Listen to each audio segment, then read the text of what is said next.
The desert dawn arrived pale and cold as a lone rancher rode across broken ground guided by instinct more than trail. He had lived years on the edge of this land and learned when silence felt wrong. And this morning the air carried a weight that pressed on his chest. A horse slowed while commanders turning to a stand of cottonwood trees near a dry ravine where shadows moved in ways shadows should not. The ranch dismounted and walked carefully, boots sinking into dust and memory, because this was land soaked in old injustice and whispered fear. And as he stepped closer, he saw them 8 Apache women hanging upside down, bound by rope tied to the branches, their hair brushing dirt, their faces swollen from blood, rushing the wrong way, breast, shallow bodies, trembling between life and death. They were grown women warriors, mothers, sister survivors, left as a message by men who believed cruelty was power and mercy was weakness. The ranchers stood frozen for a moment, not from fear, but from the understanding that turning away would make him the same as those who did this. He had no army, no badge, no law behind him. Only a knife or rope, and is shaped by hardship. He moved fast, cutting the first rope, catching her weight as gently as a man, 'cause she gasped when blood returned. And he laid her on the ground, turning her carefully. Then the second and the third, until his hands shook and his arms burned, and still he worked, because stopping meant death for them all when the last woman was. Loa the rancher tore strips from his shirt and used water from his canteen, pressing it to lips, whispering words of steadiness. Not prayers, but promises that they would not be abandoned again. Some regained consciousness, eyes filled with confusion and terror, until they saw him a stranger yet not an enemy. Because he did not look at them with ownership or hunger or fear, he looked with resolve. As the sun climbed, he realized what he had done would not go unnoticed. The men who left them would return to see their work. And when they did, they would hunt. Whoever interfered, the rancher knew that helping did not end at cutting ropes. Help meant shelter, food, and protection. So he built a travois from branches in his saddle and began the long, slow journey back to his ranch. Every step was a choice between safety and honor. And he chose honor again and again. When they reached the ranch hours later, he hid them in the old barn, laying blankets, lighting a small fire, and sending his horse loose, to avoid tracks. One woman older than the rest met his eyes and spoke with effort, asking why he risked everything. And he answered simply, because no one deserves to be left die like an animal. Her eyes filled not with tears but with something stronger. Trust. Night fell, and with a fear but also a quiet determination the rancher loaded his rifle, checked the perimeter, and stood watch, knowing that dawn would bring consequences. He did not yet understand that this single act would pull him into a storm of vengeance, truth, and redemption that would change his life and the fate of these women forever. The night stretched long and heavy over the ranch, and the wind carried distant sounds that set every nerve on edge. The rancher stayed awake, moving slow around the property, checking the shadows, listening to the land like it could speak and ward him inside the barn. The women rested, bodies still weak, but breathing steadier with every hour. The older woman who had spoken before watched him through the half-open door, her eyes sharp despite exhaustion.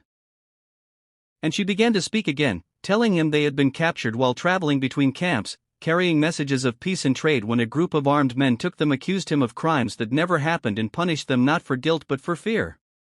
Because strong women frightened weak men, they were left hanging as a warning to others and to die slowly, so no one would forget the ranch who listened without interrupting. Because stories like this deserve space, not noise. As dawn crept closer, hoof beats echoed far off, not many, but enough to turn hope into urgency. The rancher acted quickly, moving the women into a hidden root cellar beneath the barn, covering the entrance with hay and broken boards, and telling them to stay silent no matter what. He pressed a rifle in the hands of strongest among them, not because he expected her to fight, but because dignity mattered. Moments later, 3 riders appeared, circling the ranch, testing the ground, searching for signs. And the rancher stepped out openly, resting his hand near his holster, calm on the surface while his heart pounded. The man accused him of hiding property, using words that stripped humanity from the women, and the rancher answered with steady refusal, saying no one was here and no one was. Own voices rose, and one man dismounted, pushing past him toward the barn, and that was when the rancher did the unthinkable. He stood between a man and the door, knowing a bullet would follow. Yet he did not move, because some lines once crossed could never be uncrossed. A standoff stretched until the sound of approaching riders broke the tension. A small Apache group appeared, drawn by tracks and smoke. The attackers cursed, retreating rather than face a larger fight. And when they were gone, the rancher sank to his knees on the weight of what almost happened to women, emerged shaken but alive. And the older woman placed a hand on his shoulder, calling him brother, not by blood, but by choice. That day, the rancher knew hiding would no longer be enough. The truth had teeth and it would bite. Back he helped them regain strength, sharing food, mending wounds, and listening to their plans. They spoke of returning to their people, warning others, and of justice that would not be quiet or gentle. The rancher offers ranch as a temporary refuge, and sent word through trusted traders, spreading a story that could not be buried that 8 women lived. Because one man refused to look away as the sun set again, the land felt different, less heavy, as if it approved of the choice made, yet danger lingered like smoke, and the rancher prepared, knowing the next days would demand more courage than he had ever given before. The morning after the riders arrived, a ranch felt less like a hiding place and more like the center of a gathering that fate itself had arranged. A rancher woke before sunrise as he always did. But this time the quiet was different. It was filled with low voices outside the barn where Apache warriors stood watch, not as guards but as equals sharing the burden of protection. The 8 women, now stronger, sat together near a small fire, their faces still marked by suffering, yet their posture carried something unbroken and powerful. They spoke among themselves, remembering every moment of the hanging, every breath that almost did not come, and every face of the man who thought fear could erase, and the rancher kept his distance, giving space because healing needed room. Yet the older woman called him forward and asked him to sit and listen. She spoke of how survival carried responsibility, that living when others expected death was not the end of pain but the beginning of duty. She said their story could not fade into rumor or campfire whispers because silence was a weapon that allowed cruelty to thrive. The rancher understood this truth too. Well, he had seen neighbors disappear and crimes buried under dust. Because no one wanted trouble, he agreed to help him take their story beyond the desert, beyond tribal lines, and into the places where men pretended not to see injustice. They began preparing statements not written but remembered. Practice aloud until every detail was sharp and unchangeable. The rancher offered his knowledge of towns, judges, and traders who could carry word forward, though doing so meant put his own land, livelihood, and life at risk. As the day grew warmer, more people arrived, some curious, some cautious, and some angry at the idea that the past was being dragged into the light. The rancher faced him calmly, explaining that what happened here would not be hidden because hiding was what nearly killed 8 innocent women. Tensions rose, voices clash. Yet something unexpected happened. Others stepped forward, backing him. People who have been silent before, now emboldened by the sight of survivors standing tall. The women spoke themselves, their voices steady, not begging for sympathy, but demanding acknowledgement and responsibility. And the weight of their words settled heavy on the crowd because truth spoken by those who lived it carried a force no lie could stand by. Afternoon. It was decided a delegation would ride to the nearest settlement to confront officials and force an investigation. The rancher volunteered to ride alongside them, knowing his presence as a white landowner would make it harder for authorities to dismiss the claims. The journey was tense. Every mile filled with the fear of ambush or betrayal. Yet nothing stopped them because momentum had shifted.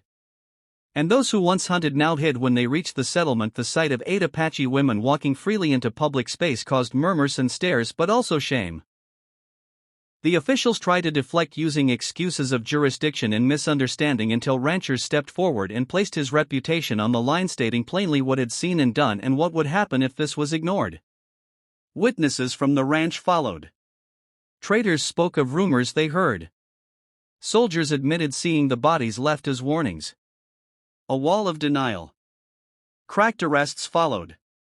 Not enough to erase the past, but enough to mark a turning point. As night fell, the group returned to the ranch exhausted, but changed. The women were no longer victims. Hidden in a cellar, they were witnesses, leaders, and symbols of endurance. The rancher sat alone, later staring at the stars, realizing that his life would never return to quiet isolation. But he felt no regret because some choices redefine a man. And he had found his meaning not in land or cattle, but in standing where injustice expected emptiness and finding courage instead. The days following the confrontation did not bring peace as many hope. Instead, they brought a tense stillness like the moment before a storm breaks. The rancher felt in the way. Birds lifted suddenly from the ground. And in the way visitors approach with caution rather than ease, the 8 women remain at the ranch longer than planned, not from fear but from purpose, because they understood that survival without follow would leave the door open for the same cruelty to rise again. They trained their bodies each morning, rebuilding strength, teaching one another balance, breathing, and focus, while the rancher repaired fences, reinforced doors, and mapped escape routes, knowing that retaliation often arrived disguised. As pride-wounded men rarely accepted exposure quietly. Rumors spread that some of the attackers had friends with influence and money, and that justice delivered by courts could be delayed, twisted, or quietly undone. To women spoke openly about this reality, explaining that history taught them patience but never passivity. They decided to create their own protection by organizing escorts for travelers, sharing routes and schedules and warning signs, so no group would ever again walk blind into a trap. The rancher offered horses, supplies, and his land as a meeting point. And slowly others joined, not only Apache, but settlers, traders, and even former soldiers who had grown tired, pretending cruelty was normal. Trust did not come easily. Yet it grew through shared work, shared meals, and shared watchful nights. One evening, a young boy arrived breathless, carrying word that armed men had been seen gathering near the river not far from the trees where the hanging took place. The rancher and the women exchanged looks, knowing this was not coincidence. They prepared calmly, not with rage but readiness, placing sentries, setting signals, and moving those who could not fight to safety. When night fell, torches appear in the distance and voices echoed with threats meant to intimidate. Yet the rancher did not hide. This time he stood with the women and their allies, visible, unafraid. In united, the approaching men slowed, realizing the balance had changed.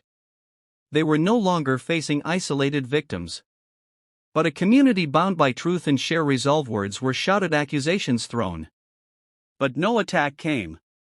Because fear had shifted sides. Dawn arrived without bloodshed. And with a quiet victory, the rancher saw relief on the faces around him. Yet also determination, because this was only one test among many. In the following weeks, delegations traveled outward, spreading systems of warning and support, turning isolated ranches, camps, and villages into connected points of resistance against injustice. The 8 women became teachers, telling their story again and again, not to relive pain, but to strip it of power, each telling steadier than the last. Rancher accompanied them, often standing silently nearby, witness to courage that redefined strength. He learned that heroism was not a single act, but a sustained choice repeated daily despite exhaustion, doubt, and fear. Offers came for him to sell his land, to leave while he still could. Yet, he refused, saying the land was no longer, just as it had become, a place of shelter and memory and purpose. As seasons shifted, the region changed subtly, fewer disappearances, more cooperation, and a growing refusal to accept cruelty as tradition. The rancher knew enemies still existed, and danger had not vanished. But something irreversible had begun, a line drawn not in sand, but in shared conviction that no one should be left upside down to die, forgotten and alone. And as he watched the women ride out on another journey, carrying knowledge and strength to others, he understood that the unthinkable act he once performed, cutting ropes beneath cottonwood trees, had grown into something far larger than himself, a movement rooted in dignity, endurance, and the simple yet powerful truth that humanity multiplied when shared. The turning of the season brought colder nights and longer shadows, and with a reckoning that could no longer be delayed, because the men who had orchestrated the hanging had not all been captured. And those still free watched the growing unity with hatred that fermented into action. The rancher sensed it in the way messengers arrived late, or not at all. And in the sudden quiet along routes that once carried trade, the 8 women, now fully recovered, met with elders and allies, deciding that waiting would invite another strike. And that survival sometimes required stepping forward rather than standing guard. They chose to confront the remaining threat. Not with reckless violence, but with exposure and coordination. Using witnesses gathered over months, they mapped connections, money flows, and lies that protected the guilty. The rancher assisted by opening his records, travel logs, and testimony. Knowing transparency was a weapon stronger than any rifle.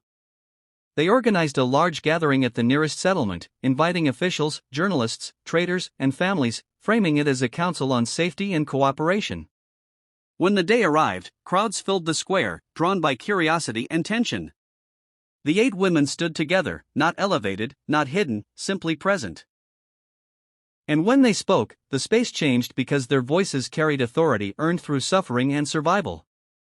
They named dates, places, methods, and motives dismantling. Excuses piece by piece. Allies corroborated, soldiers admitted complicity through silence. Merchants confirmed payments meant to erase evidence, and the rancher testified again, accepting threats that followed because fear had lost his hold. Arrest followed swiftly, this time not partial, not symbolic, warrants issued openly and enforced publicly. The remaining perpetrators were taken, and with them a network that shielded them collapsed under the weight. To share truth, anger erupted from some corners. Yet it found no traction because the community had already chosen a different path.